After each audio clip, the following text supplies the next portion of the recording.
Hello, lovely people. We're back in the sewing cave. Don't have a lot of time, probably half an hour to 45 minutes, but we're going to try and get as much done. So the first thing is we're going to do the bottom plackets onto the body's front. So let's pick up from there. Okay, so as you may remember, way back when we interfaced these are ready to go now. So we're just gonna sew them. Da-da-da, da-da-da. You always want to make sure that your interfaced piece is on the top and your uninterfaced piece is at the bottom.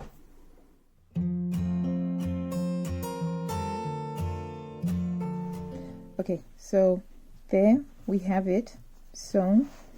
We're going to go and we're going to press the seam allowances towards the placket, and then we'll press the placket in half over like that, and then turn this under, and then I'm going to do some nifty hand stitching in order to create the bottom placket. Okay, so first things first, I'm going to press it this way. So lots of steam, lots of pressing now. Here we have the bottom placket, so that's been sewn and that's been pressed. Your bottom placket should measure about an inch. It should be about an inch, so you can use your seam gauge or your ruler to help you. And now on the other side, we're going to turn it under. There it is now, all nicely pressed, and it's been turned under. Stitch in the ditch or crack stitching if you want to, or hand sewing. I'm probably going to go with hand sewing. I don't know, I might try stitching in the ditch anyway. We'll see. Okay, on to the next one. I just wanted to point something out. I prefer sewing with a 1/2 inch seam allowance. So when I cut out my patterns, I'm using a 1/2 inch seam allowance, which is all well and fine, except for this bottom placket is a draft it yourself pattern piece on Burda. And with draft it yourself pattern pieces, Burda automatically includes a 5/8 of an inch seam allowance. So that means that on this pattern piece, Burda is already accounted for 5/8 of an inch over there and 5/8 of an inch on that other seam. And so I have to make sure that I'm going to end up with the correct size button placket. In this case, it's supposed to be an inch, because when you take away the 5/8 of an inch on that side and the 5/8 of an inch on this side, and then you fold it under, you get a 1 inch. So for me, what I do is I'll simply, from my seam line, I'll just mark the 1 inch points all along here, and then I'll fold it under.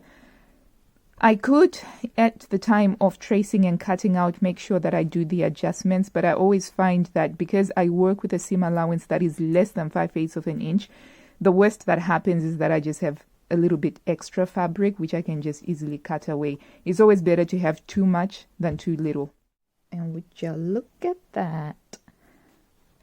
Oh, my days.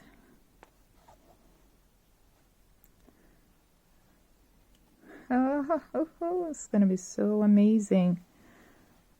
Maybe I shouldn't even use buttons. Maybe I should just use snaps. That's the front. That's the front, guys. Nearly done. Nearly done. So I'm hand sewing now. So I've got my beeswax, and I think that this baby deserves a brand new hand sewing needle. This is so exciting. I can actually see it coming together.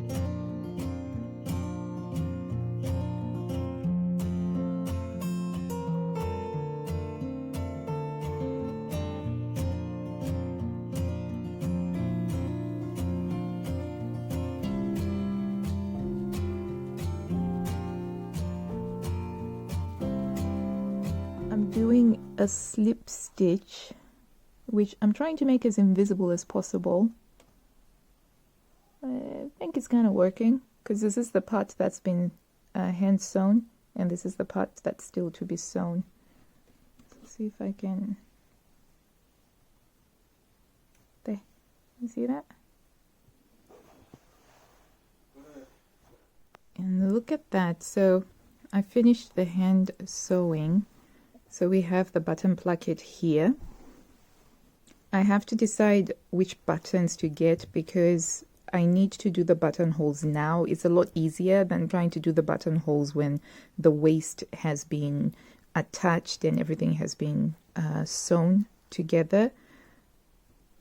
Because at this stage, all I'll have to do is the buttonhole on one of these. But this is lovely. Absolutely lovely. I just found a mistake that I made on the back pattern piece. So you can see on here we've got a seam allowance left over for where you're going to attach the sleeve, but somehow on the other side when I was pressing, this must have slipped because I haven't got that seam allowance. So I basically need to unpick this stitching line and redo this pleat effectively. Yeah, but that's okay. Mistakes like this kind of happen. You don't get to do a huge project like this one without having some errors. I'm just glad I picked it up now when I still have time to fix it. So off to unpick and fix that. We're going to leave it there for now, simply because I'm not going to record and have you watch me unpicking. It's not a lot of fun. But for the next sort of 10 minutes or so, I'm just going to unpick this pleat here and then redo it properly so that at least by the time we get to tomorrow, it will be ready to go. And it will also give me time to choose some buttons. I hadn't chosen some buttons. I had considered doing fabric covered buttons, but then I remembered that I don't particularly like those when they're functional because fabric isn't smooth. It tends to catch and they're not the easiest to use. So yeah, I'm not going to be doing fabric buttons for this, especially for the Moroccan crepe. If it was a cotton sateen, maybe, but not for the Moroccan crepe. And so I have to look through and decide which button I'm going to use and then set up the buttonhole thing. But that's all for tomorrow, but we're getting there. Thank you so much for tuning in. If you have, I do appreciate that. I hope you're looking after yourself, checking on your loved ones. Take care of yourselves and happy sewing. Bye.